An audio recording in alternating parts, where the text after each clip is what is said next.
Современная игровая индустрия – это относительно новый, но уже довольно крупный и быстро развивающийся рынок. Каждый год появляются новые технологии и площадки, открывающие невероятные возможности для рукастых разработчиков. Развиваются новые жанры. В гейминг включаются огромные аудитории новых, неискушенных игроков. А самое главное, что все это формирует отличные условия для нас, разработчиков.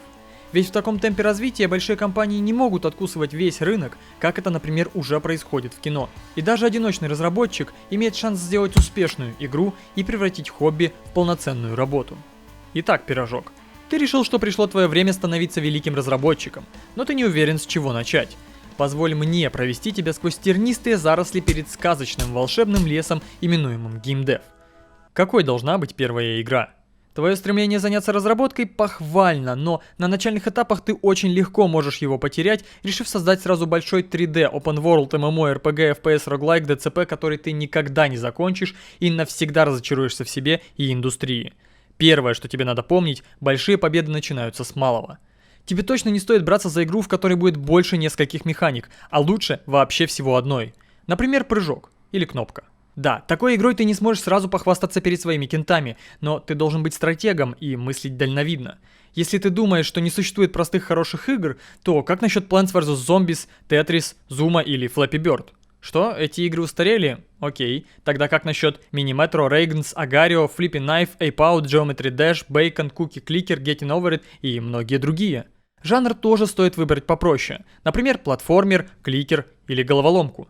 Чем популярнее жанр ты выберешь, тем больше по нему будет туториалов, готовых решений и тем на форумах.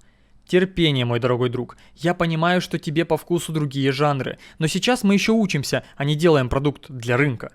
С идеей и жанром определились. На чем же писать свою игру? На данный момент в сети есть много проработанных движков разного уровня, и каждый хорош в чем-то своем. Какой же из них подходит именно тебе? Unity. Смотри. Несмотря на количество крутых движков на рынке, все они условно делятся на две категории. Более популярные и более нишевые. Нишевые движки лучше справляются с конкретными задачами, но при этом по ним меньше материала в сети и, скорее всего, совсем мало на русском. К тому же, тебе нужно что-то более универсальное, чтобы в процессе обучения попробовать категорически разные вещи. Остаются популярные Unreal и Unity.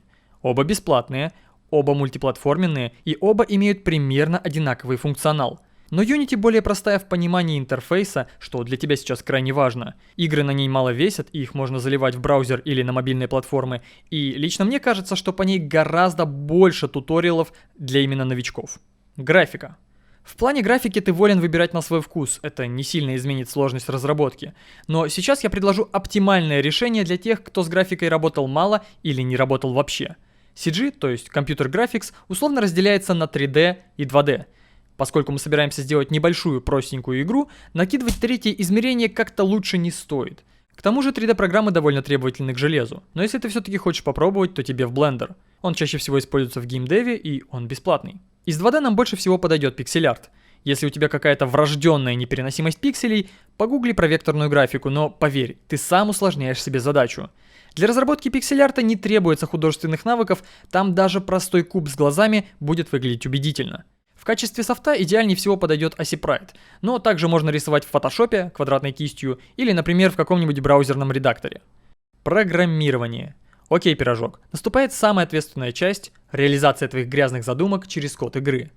Unity использует язык программирования C#, так что на ближайшее время обучения C# твой лучший друг. Теперь у тебя есть два пути. Ты можешь сразу гуглить, как сделать в Unity ту конкретную идею, которая есть у тебя.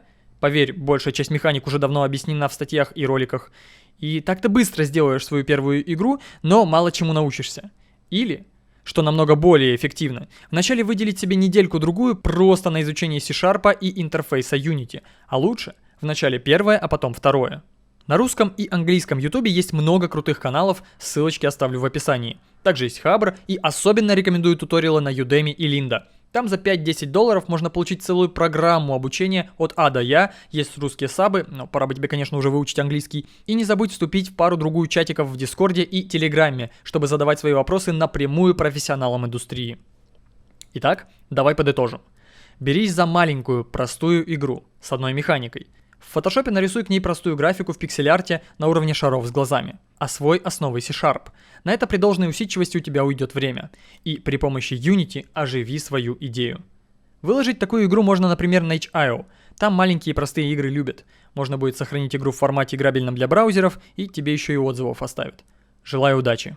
Свои игры, выложенные на сайты, можете скидывать в комментариях. Также не стесняйтесь задавать вопросы, я с удовольствием отвечу на них и на какие-то даже отдельным роликом. Ну а с вами был Капитан Скай, всем удачи и всем пока!